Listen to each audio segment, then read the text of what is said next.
Welcome to All New Look Back in Amber, the official podcast from us Newport County fans.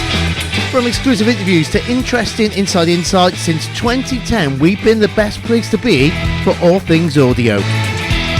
Coming up in the next 45 minutes, I'm Lamsie asking all the big questions. I'm Stephen, I've got your commentary highlights and I would like your views on our current home form. I'm Luke and I've got your post-match interview with Graham Cochran, and I'll be asking you about the power of possession. Never miss out. Subscribe to the podcast or make sure you listen live at this brand new time of 2 p.m. on the Sunday and 7 p.m. on the Wednesday after all League 2 home matches. Right here. Right here. Right now. Right now. Newport City Radio. It began. Right hello. It began at 1:30 p.m. in the marquee with the NCAA women's team. The kids from Lisworry Lizards, they were a handful. I like them. They were good. Were they slippery? I couldn't possibly comment. The charity of the day was, well, it was us. It was us. Yeah. It was us. So thank you again for.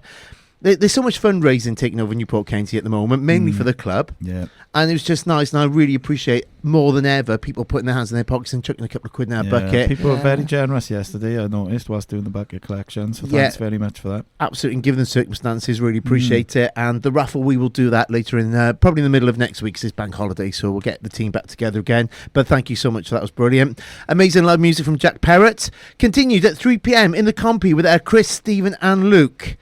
Stephen, talk to me about Doncaster Rovers. Sutton United, you mean? Well, that's a good thing, but my script says Doncaster, which you two signed off as producers. Yeah. And while I'm complaining about things, right, which might not make the podcast, can I just say, how dare you to have a massive episode last time without me? Well, it's the biggest episode of the season me and so Luke far. me and Luke are prone to massive episodes. But, that's probably a whole different show. Mainly at Rodney Parade, yeah. Yep. So talk to me about Sutton United. I'd love to. That'd be great. Yeah. Well, Sutton, they've lost their last 3 matches in League 2 after they won their opening match against Notts County on the opening day. Sutton have not won away since February, which was a 2-0 win over Newport County at Rodney Parade. Since then, they've drawn 3, lost 4, and Sutton have only lost 1 in 4 previous meetings against Newport County since their promotion to League 2. They won 2, drawn 1 and lost 1. Lovely. The one thing I can get wrong is the lineup for Newport County. Luke. Yeah, Newport County were unchanged from the side that beat Forest Green 3-0 emphatically last weekend. We had Nick Townsend in goal, back four Shane McLaughlin, James Clark, Ryan Delaney and Adam Lewis, Scott Benners the holding midfield, 3 in front of him and Harry Charsley, Aaron Wildig and Bryn Morris, with the formidable front two at the moment, Will Evans and Seb Palmer holding up top. It's great over the marquee yesterday, and the kids do the team news. It's a bit embarrassing because they do it in front of the players that can't play. And we did the team news, and I got through the first run with the kids. I realised we completely forgot Seb Palmer Holden because he was down on the screen a little bit. So we had to scroll up a little bit and put it right in there. So, sorry, Seb. Should we have a list of what happened yesterday afternoon with Newport County playing Sutton United? Hello there. Makeshift striker Will Evans scored his 5th and 6th goals of the season up at Forest Green Rovers last weekend to help take Newport County to 9 goals in the opening 4 league games of the season, and they're up against a Sutton United side today who've lost their last 3 on the spin. The rain clouds have parted and the intermittent August sunshine is back with us, and so is Stephen Howe. Good afternoon to you. Yeah, good afternoon, Chris. This is the beginning of an epic trilogy of games for Newport County over the next week. They found a new hope recently at home, having 2 consecutive wins in all competitions. So, but obviously they're up against a Sutton team who've been woeful away from home, and they're back at the scene of their last win away from home, which was here in February, wasn't it? Palmer Holden takes the ball to the byline on the right, and his cross deflects. It's come back, and Wildig's effort is blocked. Lewis, shot just over the bar. County going close again to the opening goal just before the half-hour mark. Ball looks for Evans, good first touch, carries it into the area and tries to slot it past the keeper, and then Palmer Holden is denied by Rose as well. Good goalkeeping. Evans charging through the middle. Coley on the right, deflected cross towards the far post, Angle gets into the middle, Kashkir, and the shot deflected in from Amari Patrick. Puts Sutton into the lead. 8 minutes into the second half. And once again, the U's break through against Newport County. 5 times out of 5 in League 2 meetings, they have taken the lead, and Omari Patrick's got the opening goal. Yeah, well, we said it, didn't we? They had a couple of warning signs, and good finish by Patrick there. 3rd goal of the season for him. Not averse to scoring against County. Done it for Carlisle as well, didn't he? Newport County need to wake up here, and otherwise they're going to be on the wrong end of a bad result. Wildig kills it towards the far post, punched away only as far as Morris, and his shot is just over the top. An unconvincing punch clearance from Jack Rose, the keeper. Change for Newport County with last season's top scorer, Omar Bogle. Here we are for Scott Bennett. Evan. Bogle chests the ball down, squares it to Evans. Lewis out on the left-hand side, curls the ball in, and it's an own goal! A flying header by the Sutton United defender, Joe Kizzy, has levelled things up here at Rodney Parade. Bogle got the ball on the floor. It was fed out to Adam Lewis, and a superb cross was so difficult to defend, and Kizzy with a superb header into his own net. 1-1. Yeah, brilliant, just what they needed, wasn't it? And I think just having that presence of Bogle in the middle kind of occupied the defenders and made him have to go and attempt his clearance for the ball, but brilliant ball in by Lewis as well. Just what Newport County needed to get themselves back into this match. Lewis chipped in from the right hand side, looking for a header from Charlesley, and it's dropped into the corner, and County have turned it around against Sutton again, just as they did 2 years ago. Harry Charlesley popping up in the 6-yard area and just diverting the ball beyond Rose, and County have the lead, 2-1. Yeah, what a lovely move, great crossing, and Charlesley's been playing further forward a lot during this match, I've noticed. He's got his just rewards there, lovely header, 2nd goal of the season as well. Newport County, as you've said, they've done so many times against Sutton, they've turned it around again. Ball in from the right towards Evan, and his goal streak continues. Brilliant play once again down the right hand side, and Evans heads the ball back across goal to make it 3-1. His 7th of the season in just 6 games. What an electric start for Will Evans.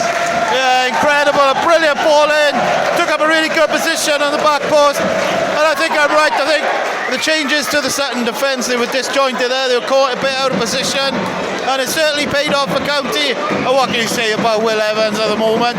Everything he touches turns to gold. And an awful pass back, Bogle's away with Lewis to his left. 2-on-1 here, Bogle through and finds the gloves of the goalkeeper.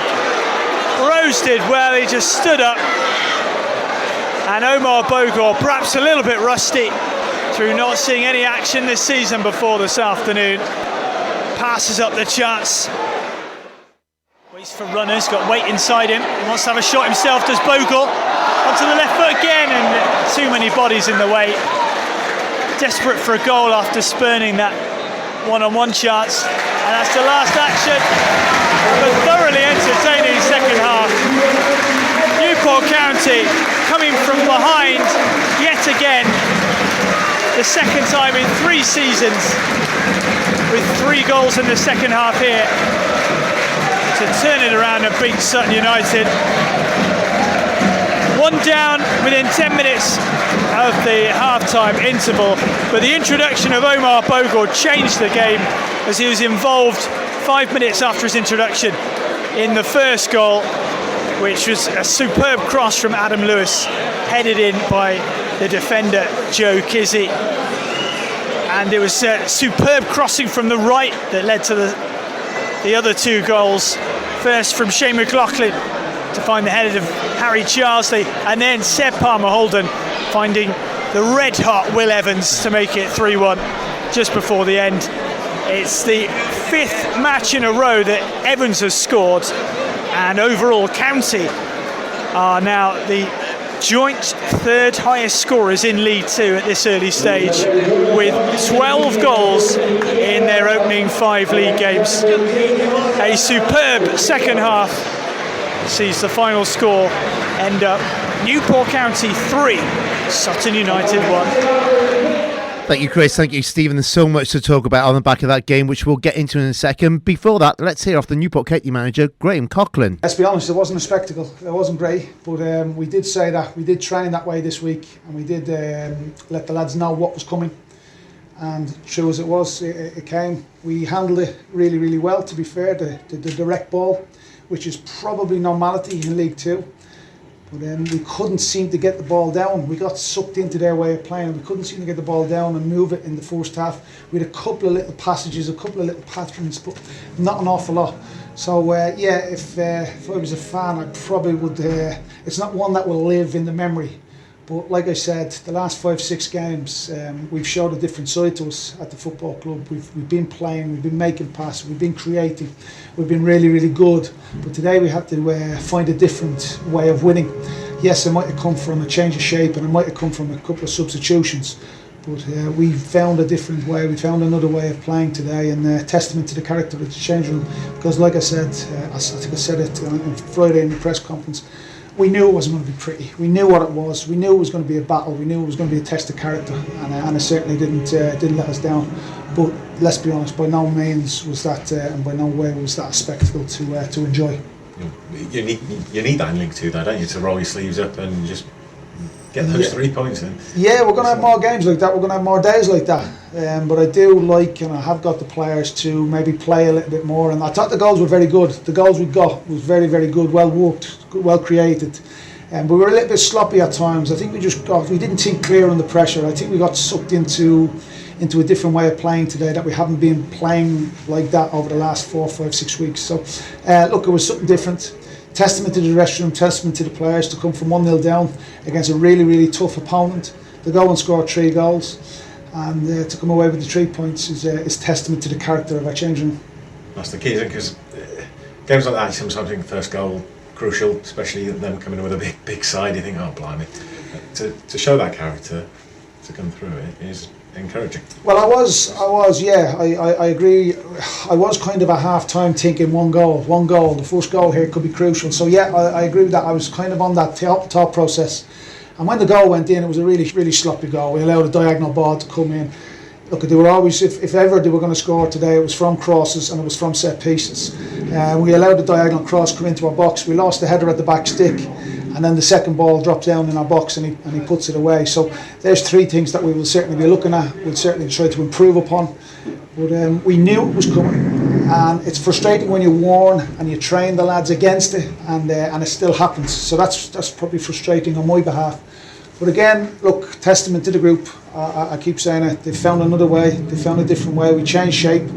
Omar coming on, the crowd then got up. The crowd, because let's be honest, I was probably with the player. We were with the crowd for the first hour. I was probably asleep with them, because it wasn't something that you want to see. But it is what it is, and we had to dig deep. We had to put our tin helmets on, and we had to roll our sleeves up. That was what we were getting involved in today. We done it. We got through it.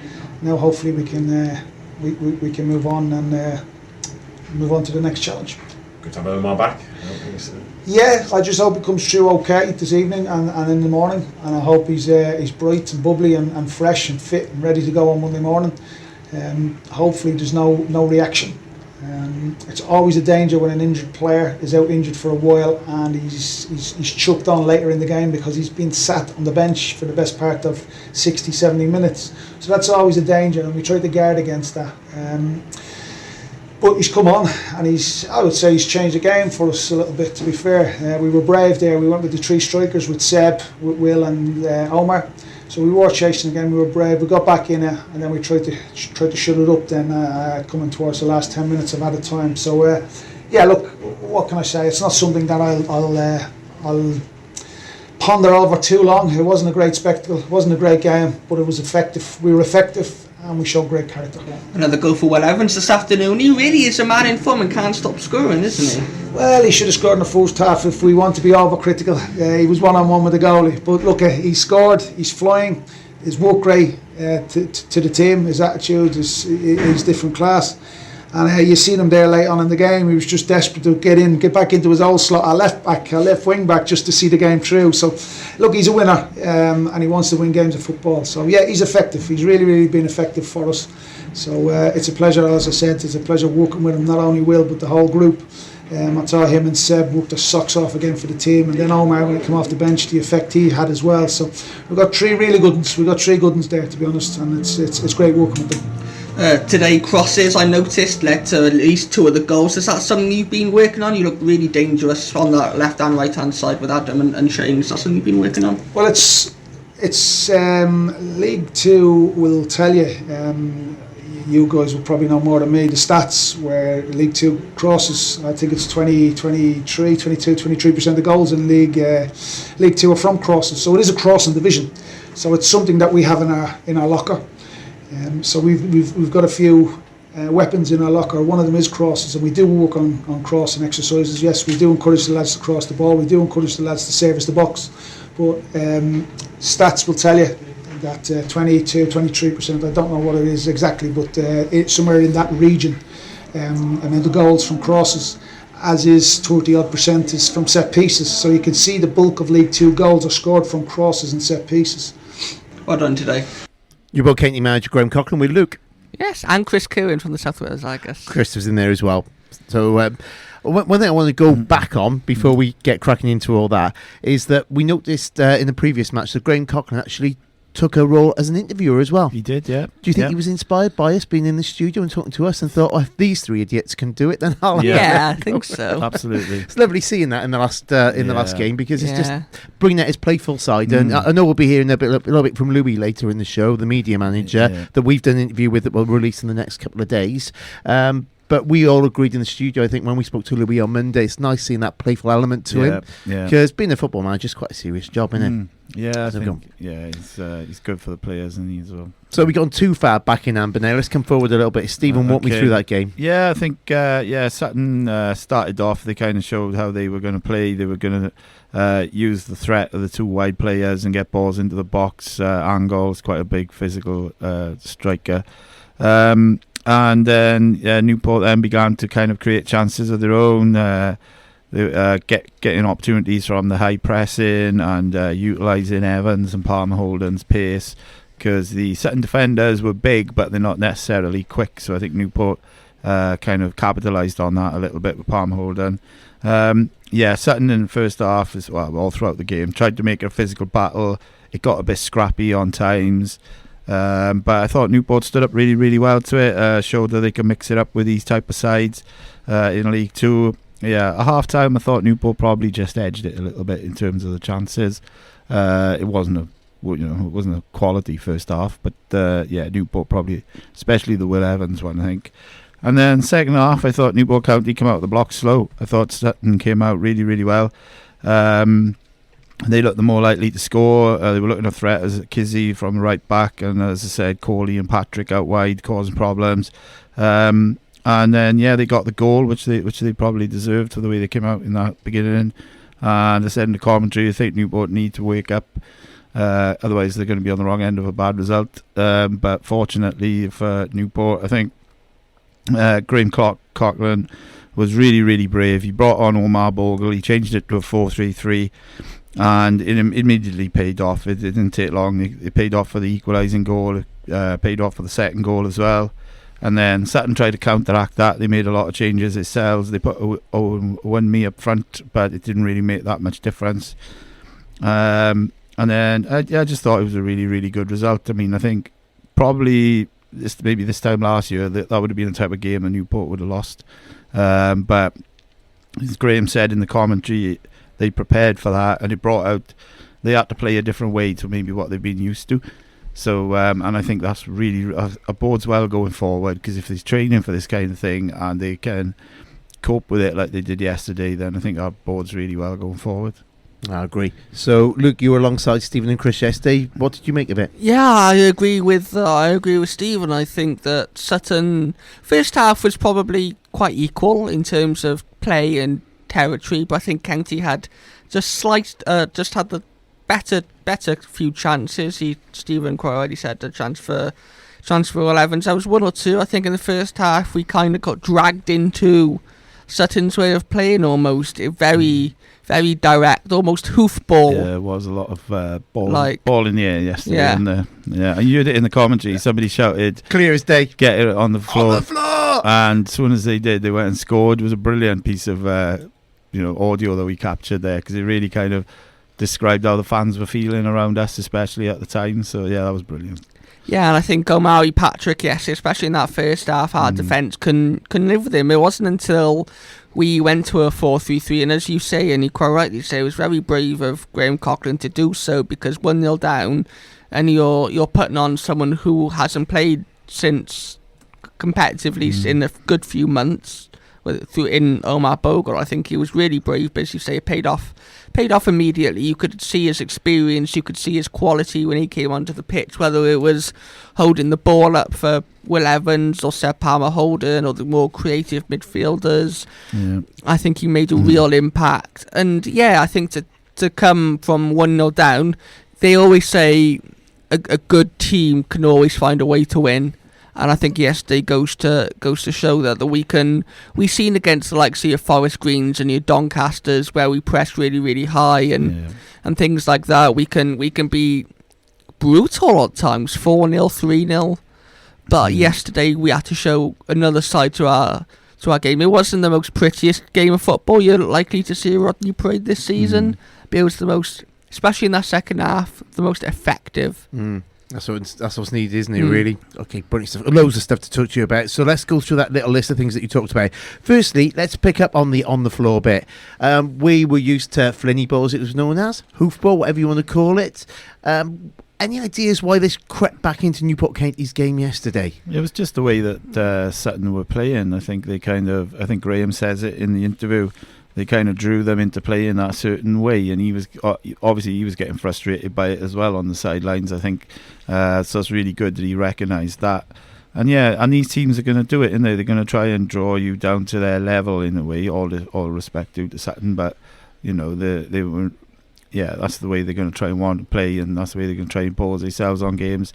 And you've got to be up for the fight, and they were, to be honest. I thought they coped really, really well with it. And so I think, for me, it just bodes really well for the future. Yeah, it's really interesting because you're talking about Sutton being that physical side. Yeah. Again, were we that side a couple of seasons ago? Yeah, I think so. When we had like Mark O'Brien and Mickey Demetriou at the back, and Dan Butler, David Pipe, and people like that, we Jammer up front, Pod and Jammer up top. We had the players to play that physical way. A good 30-yard pass from back to front immediately into Jamil Matt, into his chest, into his feet. I think, we were that side a couple of years ago, and since then, obviously, through different managers, our style has evolved. I think this season we're seeing more of a high press. We're not having as much possession, which I'll come into in a little bit. That's my talking point for a little bit later. But I think we're playing. I think the key word for me is clinical, which I'll come into a little bit later. Yeah, give that a bit for later. That word kept cropping up for many, many, many seasons, didn't it? So I'm quite interested in what you've got to talk about on that a little bit later. So let's talk about it not being a great game then, and still winning. I'm going to float an idea past you both, So where's the standard and quality of League 2 football at this moment in time? Is it a Newport County near cutting edge, because we've been there and we've been the physical side, or is it just different sides have got different strengths and that works? Or has the game evolved and we're at this, hopefully, vanguard of it? Yeah. Oh, we've got 2 yeses there. Yeah, I think that League 2 over time has evolved. We've seen it. I think it's a trickle-down effect from your Premier Leagues when you see the likes of your Pep Guardiolas and your Jurgen Klopps, dare I say, Ange Postecoglou's, being a Tottenham fan, come in and they play in. I know, thank you. You still got a call then? Yeah, he has, yeah. Playing that kind of attractive football, which everyone was in awe of, I think, when these managers first came to the Premier League a few years ago, and everyone now seems to want to play that way. Gone are the days of your Sam Allardyce's playing your 4-4-2s then Harry Redknapp's and people like that, where you lump it up to two strikers. I think you're seeing that in the Premier League, and most teams and most managers now trying to implement their style of almost possession-based positive football, positive attacking football, and I think that's trickled down to League 2 now. Yes, League 2, you are still going to get your big physical sides like your Suttons and teams like that, but I think League 2 has evolved massively. Okay. Yeah, I just think it's. It has changed, but I just think it's different strokes for different folks. I think it depends a lot on the manager that you've got in charge, how they want to play. Some managers like to play football. Some like to be a bit more direct. So, and I think it also depends on the players that you've got as well. I think you've got to try and mould a side going on what you've got available, which I think is something what Graham Coughlin's done really well with this side. He's moulded a side that can play football, but he's also got a side that can cope with the physical challenges at League 2 that it presents to you. So I think I think it's just different. You know, you got to find solutions to different problems every week, I think, because no 2 weeks are the same. So I think you've got to try and it's really, really good to see that Graham Coughlin, he's aware of that, and he's prepared in his team really well to kind of go and face that challenge. I know pre-season it feels like 100 years ago, but it is quite a recent thing. And the things that I took out when we spoke to Graham in the studio was, first of all, while we're talking about this subject, the high press. Again, is that a facet of modern football? Because I hear a lot in Premier League stuff as well. You know, the high press, to keep pressing. Yeah, I think so. I think it's like we're saying, it has kind of obviously kind of the people that kind of started it was people like Guardiola, Klopp, and that, you know, and it has kind of trickled down now. I mean, like, you know, Klopp's been in the Premier League for like 8 years now, so I'm Guardiola a bit longer, I think. So it seems like the modern version of total football. Well, that's it, isn't it? And you get your managers who are doing their coaching badges, things. They're coming up, they're seeing this style of play. Yeah. So I mean, look at James Robery. He was a kind of a forward-thinking young coach. So you're getting a lot of managers like that as well. I think it's just a real mix. I mean, obviously, like Sutton, I think it's their third season now in League 2. Yeah. So kind of Newport County are 10 years into League 2. So obviously they are going to be a little bit more evolved. So I think it's good. And again, picking up on pre-season stuff, this ability to change play and change formation. So again, I think we've been critical. Everyone's been critical over Newport County of only having a plan A and maybe half a plan B. Doesn't feel that way at the moment. Yeah, he's getting it. Well, 9 times out of 10, he's got it right. I mean, it didn't really work against Crewe, but I think that was a one-off. But I think he learned from that as well. Am I right in thinking that he's getting it more right this season with his players than he could do last season with the previous players that he inherited? Yeah, I think he's got, like I said, he's got his own players now, and so, you know, this team is playing the way that he wants them to, because he's had a pre-season, he's got his own players in, so they've got that Graham Coughlin identity about them now, and it's a Graham Coughlin side now, whereas last season it was still a James Robery bunch of players rather than his own. Yeah. Even with the players that we had last season, I think we're seeing them come to life almost, become different players. You've said to me, Scott Bennett, for example, looks a different player, you Absolutely. know. Charles Lee Wildig, you know. Nick Townsend's looked impressive in goal. So it's not just about the new players we brought in, like Ibrahim Morris and things like that. Will Evans, you know, was there last season. He's a completely different player from the start of this season. So he's playing with a real authority at the moment. I was saying to Chris about it yesterday. He does look a different player. There's purpose to his running reign now, isn't there? And that's what goals does for you. You know, he's added the goals to his game. Everything else was there. It was just needed goals, and he's got that now as well. And he's really milking it at the moment, isn't he? I think so, yeah. And see what we did there. I was a bit slow to with a brain pattern then, but I got there. After listening to the podcast, we will. Again, great guest on that one. So, wanted to talk about that, so I've done that. But the other thing which Coughlin said in there was that that was a League Two game. So what he's prepped this team to do was get through the first couple of games, which he sees as kind of like League One quality. And no disrespect to Sutton, but this is now a nuts and bolts League Two match, which they've come through. All right, bit of a scare when you go 1-0 under, but this just screams again how brilliant his pre-season was. Yeah, definitely. Yeah. Mm. I'm gonna get a badge saying I like Coughlin. I'm just Because gonna he did do say, it. didn't he tried different things during pre-season, and I think this is where this change of formation and that came from. I think he had to change it by necessity because the amount of centre-backs he had available, but it's actually turned out quite well in the end because it's really working at the moment. Yeah, definitely. And the other thing that I want to pick up on is that in the post-match commentary, he said regarding strikers, he's got 3 good uns. Yeah. So there's lots of clamour for County, while the transfer window is still open, to go and get another striker. Obviously, Zanzala long-term injured. Haven't we got enough? No. Another United. I had a United yes, now I've got a United no. Stephen, you go first on this one. I think we definitely need at least one more, definitely, just to have 4. Do you know what I mean? Because we don't want to burn these players out either, so we want to keep them as fresh as possible, so that's why we need other options for them up front. Yeah, slightly different viewpoint to you.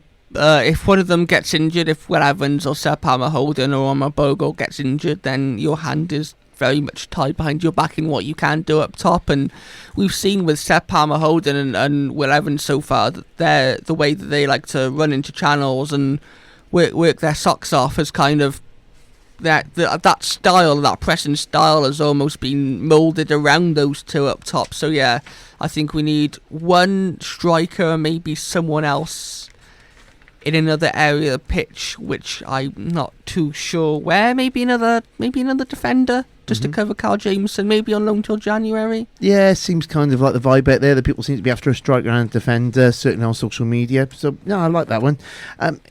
So hey, is this now going to become a problem? Because you've had Will Evans, who we've already said is in great form and a change player. Bogle came through last season and was turned from pretty much is villain to hero a strong way of phrasing it? No, Zero to hero. Yeah. Zero to hero. I like that's even better. So how are you going to play this now? Well, that's what Graham Coughlin gets paid the big bucks. No, I said how are you going to play me? This well, I keep it as it is for the moment. I think ease Bogle back in. Don't go pushing him too hard because you don't want him to break down with his injury or anything. So yeah, I mean, he's so important. 19 goals last season, and we saw how important he was yesterday. I really loved the 3 of them up front, to be honest. I thought it was really, really good. Talk to me a little bit about Seb then, because I'm feeling that he's the forgotten man in this one. And sorry, I've meant to give Luke the chance of going at that question as well, so we'll do that as well. But so let's take that one first. What was the question again? How do you solve the problem of having now 3 potential strikers fit and ready to go? Play them all, obviously. It's the same answer to our number 10 dilemma a couple of seasons ago. No, play all of them. No, we know what Graham Coughlin's motto is about his reward system. The jersey is yours until it's not yours, until you lose it. And I don't see Will Evans or Sir Palmer Holden losing those jerseys anytime soon. I think they've been phenomenal at the start of the season.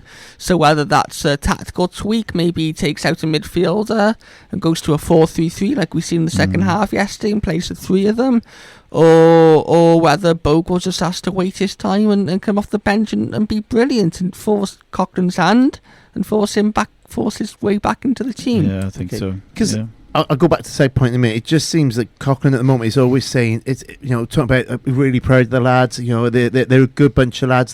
This is all coming out. This is all confidence building, which was missing last season, wasn't it? Because the confidence started to decrease, didn't it, quite quickly? Yeah. I think again he's just doing a brilliant job at management as well. Let's go back to Seb then. So let's give him a little bit of a spotlight here. How are you finding his play in the first couple of games? Great. I think he's got a few goals. He's got off the mark. He's got 2 at Rodney Parade. He's got 3 at Rodney Parade, which is good for him. I think up top last season it was Omar Bogle on 19, then Zanzala on 4 in the league. So I think him getting off to a decent start at Rodney Parade and having a few goals under his belt, I think is good.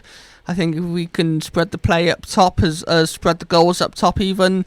more than we did last season, then that's a really good positive. Yeah, I think that the way he likes to play and his energy, like I say, him and Will Evans complement each other a lot with their ability to press and to run and to chase and to harrow.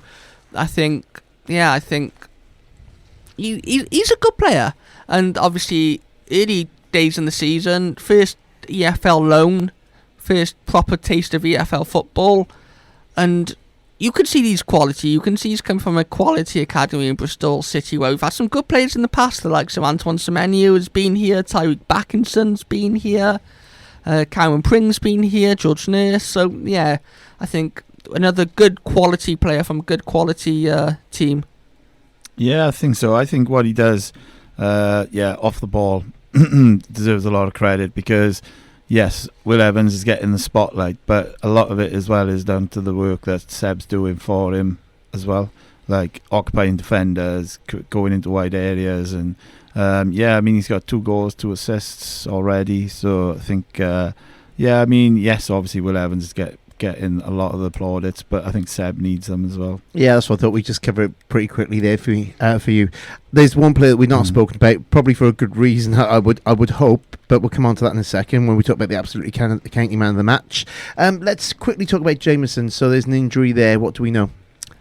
We know that it's worse than first feared, I think, or it's what they feared, but we could be looking about a couple of weeks, 2 months potentially. So Cochran said on Friday in his press conference that that's kind of forced his plans in the transfer window a little bit.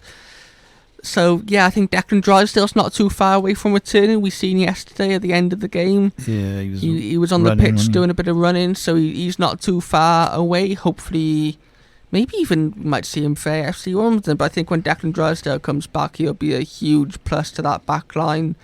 He's injured. Picked up that injury in the first half against Crewe. Do we know what the injury is? No. We will find out for you.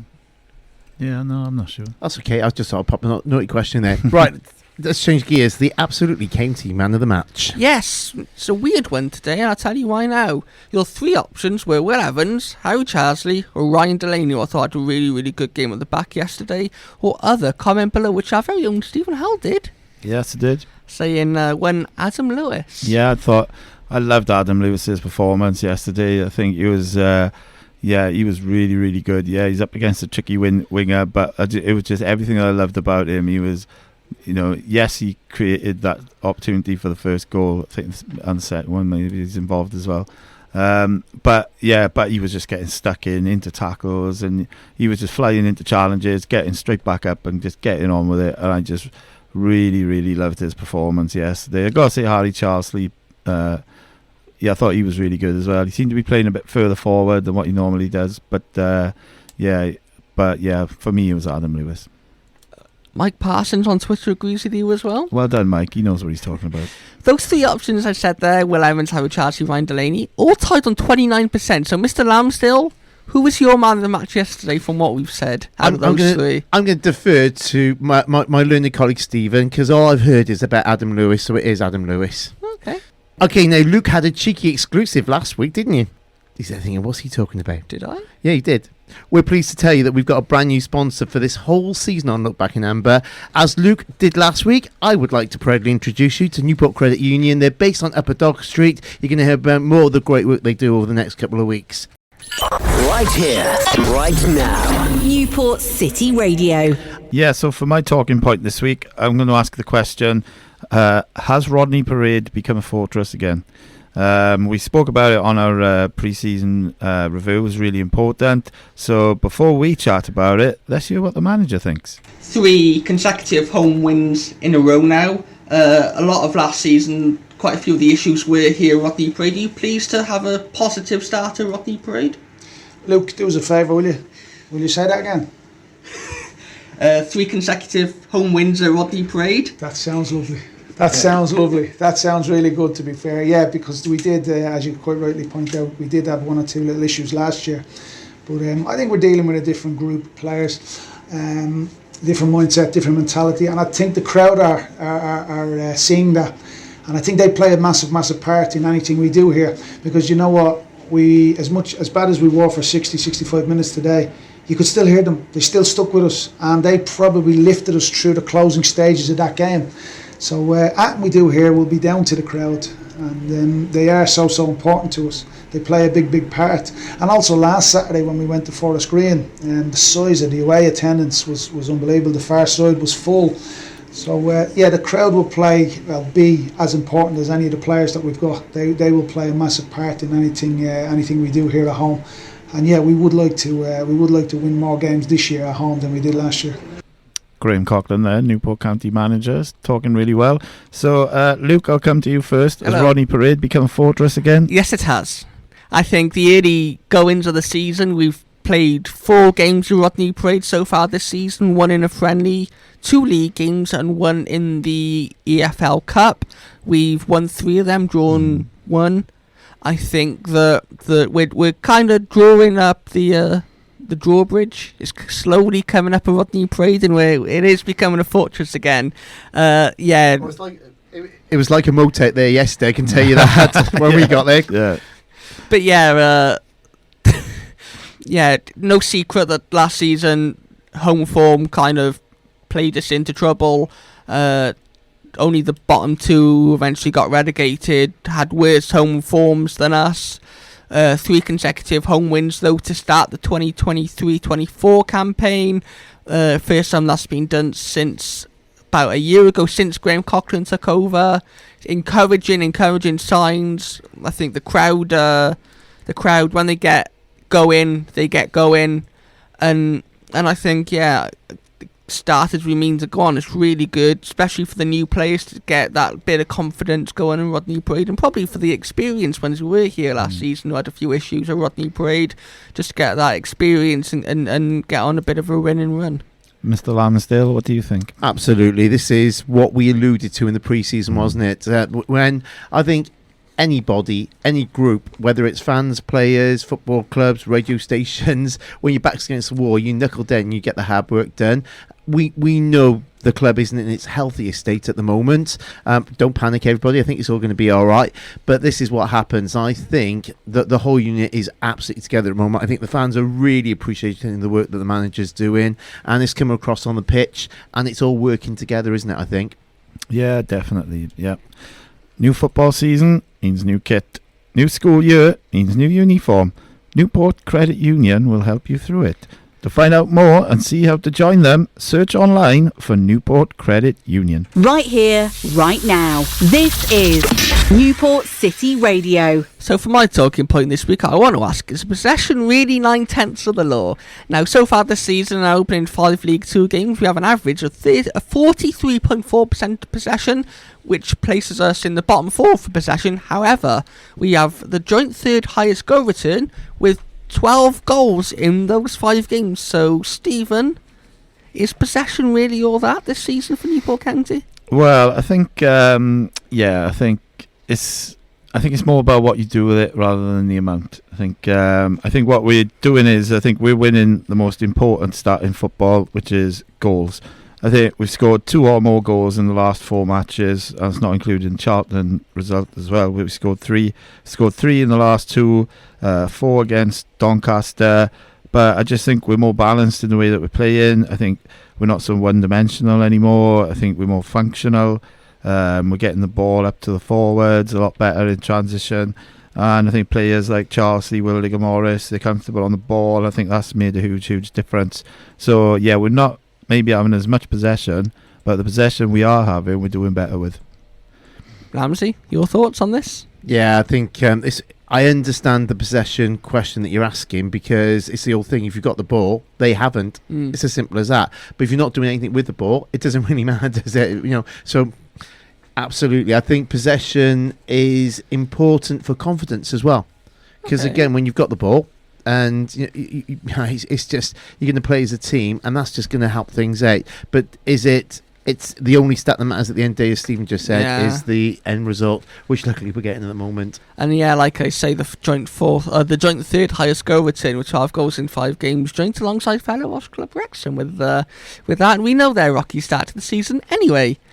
New football season, as Stephen quite rightly alluded to, means new kit. New score year means new score trips. Newport Credit Union will get you sorted. Search online for Newport Credit Union. Right here. Right here. Right now. Right now. Newport City Radio. Okay, brilliant stuff, guys. We've got time to squeeze in a little bit of Louis. We do. I want to do a Louis Baker thing to this one, Mambo number 5, but I won't. So we had the pleasure of having the Newport County Media and Marketing Manager in the studio on Monday. The full interview will be available very, very soon. In the meantime, here's a little bit of him. Take me through day to day. So let's go from Monday, which we are sat in today, with a home game coming up on the weekend, and then the next away game. So take me through a kind of a cycle, if you can. Right, so Monday usually starts with getting back into the office, reflecting on the weekend, so always positive. So positive posts always will be looking to, so as I say, reflect on the previous result or go again. So through the different days we'll do like a match preview, so who we're facing, what the result was last time. What I'll do is I'll plan a pre-match with the gaffer and a player as well for the Friday, so press come in and attend that and quiz the gaffer. So is that kind of a Monday? Is that a Monday job? No, so I'll plan it on a Monday. Yeah. Ready for the week. Yeah. So everyone's and then on a Friday, and then as we go through the week, Tuesday again we'll promote tickets. Wednesday, Wallpaper Wednesday. It's one of my favourites. That is a good one. That's become really synonymous now, isn't it, as well with the club? Yeah. I thought it was an interactive thing to bring back. Some people like it, some people don't, but it's always good to have a little graphic made up for Wednesday. Thursday, again, match previews, last time out, again, building up the suspense to the Saturday. And then Friday is that's the big day. For me, getting the press passes ready, getting everything media-wise ready, press box ready. I'll put out the pre-match with the gaffer and the player. And then Saturday's showtime. Yeah. So then what happens on that day? Because that's the big showpiece moment, isn't it? The big day. The big one. The big day after the big day. Yeah, exactly. So Saturday, get in nice and early. Make sure everything's ready for the arrival of visiting press. So external press and then also the opposition's press as well. So welcome them in. I've sent out a media pack already, so they already know all about Rodney Parade, although some of them have been before. Hand them their passes, welcome them in, show them round, and then basically building up suspense, getting some content of fans arriving, which they love to be in, which is fantastic. We get in the marquee and see the work that you guys do and push that over the socials. And obviously we have player Q&A in the marquee as well, which we get out on the pitch, see the lads training, get some stories out, and then almost straight into the game. Then in-game tweets, match report, post-match, again match reaction. Then on the Sunday. Yeah, it's a big old day, isn't it? On Obviously the marquee side of it, do you have anything to do with the Bisley Suite as well? We do have photographers up in the Bisley Suite as well, yeah. So we captured those moments as well, because a lot of time people are there to celebrate a birthday or a special event, so we want to capture those moments. Sponsors as well, match day sponsors, we like to capture that with the player. So you've got through that bit of the job, and then there's the away match. So how does that look like then the following day? The away match is actually easier than a home match. There's less to do. For obvious reasons. You don't have to plan all the visiting press. You've only got to plan who we're taking press wise. So again, the week, I won't take you through the weekend. It's pretty similar, to be honest. But then on the Saturday or the Tuesday, it's an early leave often, because South Wales club, we're quite a way out from everywhere. Although Forest Green was a nice one, I got back home and it was still light. Oh, which was incredible! It's good, great time of you to be playing Forest Green. What a great result as well. It was a good result, yeah. So that one. So we'll go out to the away ground, arrive 2.5 hours early with a stop at a service station, and we'll get there, get the team news out, get some content of arriving fans, and then again showtime. A week in the life, or a cycle in the life of Louis Cartwright Walls. You'll be able to hear the whole interview on Thursday, just ahead of transfer deadline day. So there you go. We can confirm that one now. Luke's going, we've got some work to do on that one. Okay, next games. Let's have a little look then. So home to Brentford FC. Only a Premier League club this Tuesday. Don't panic, because we're going to start off in the marquee with Dave from Crisis Talks. He's going to be performing for us. What's the score going to be, Mr. Howell? Yeah, I think it's going to be a 2-2 draw. Newport County going to win 6-4 on penalties, 6-5 on penalties. Oh, wow. I'm getting my ticket now, getting my money's worth out of that one, mate. Luke. Ooh. I agree with Stephen. I think it could be a draw. I'm going to say 1-1 after full time with a 5-3 win on penalties. So you're both saying penalties. Cool. Excited about it? He's just copying me again. He's always doing it. Yeah, excited for it? Yeah, definitely. Very much so. Yeah. Looking forward to seeing Dave as well in the marquee. We've had the pleasure of chatting to Dave on the indie show. Yeah, I bumped into him in the street yesterday, bizarrely enough, and I think he's got a thing in his head that he's going to do for us. Oh. So he's talking effects pedals and stuff like that. So I'm very excited by that one. Okay, back into League 2 action on Saturday, the 2nd of September. Pride in the Port Day to other people. AFC Wimbledon to us. They're the visitors. Live music from Saints of Revelry that day. Stephen, what's the score going to be? Yeah, I think we're going to have another successful home win. I think 2-1. I'm going to go a little bit more bold than Stephen. I think it'll be another good game there. I think they're 5th in the league at the moment. We're 6th. I'm going to say 3-1. Okay, 3-1. See where the guys are right this time next week. As always, thank you for taking time out to listen today. As always, we'd love to read your thoughts about our thoughts. Message us on Facebook, on Twitter, on Instagram, or go direct message. And we're on email, studio@newportcityradio.org. We will catch you, or I say we will, these two will catch you on Saturday the 3rd of September at 2 p.m. Unfortunately, I'm working till 6 a.m. on Pride in the Port night. Oh, never mind. And then I've got the Rochester Festival on the same Saturday, Sunday as well. So I'll leave it in your capable hands. So I'm expecting a surge of listeners, okay? Yeah. There you go. No pressure, guys. They'll catch you Sunday the 3rd September at 2 p.m. as we continue to look back in amber at the 23-24 season. More talking points, more banter, and more top-class analysis. Right here. Right here. Right now. Right now. Newport City Radio.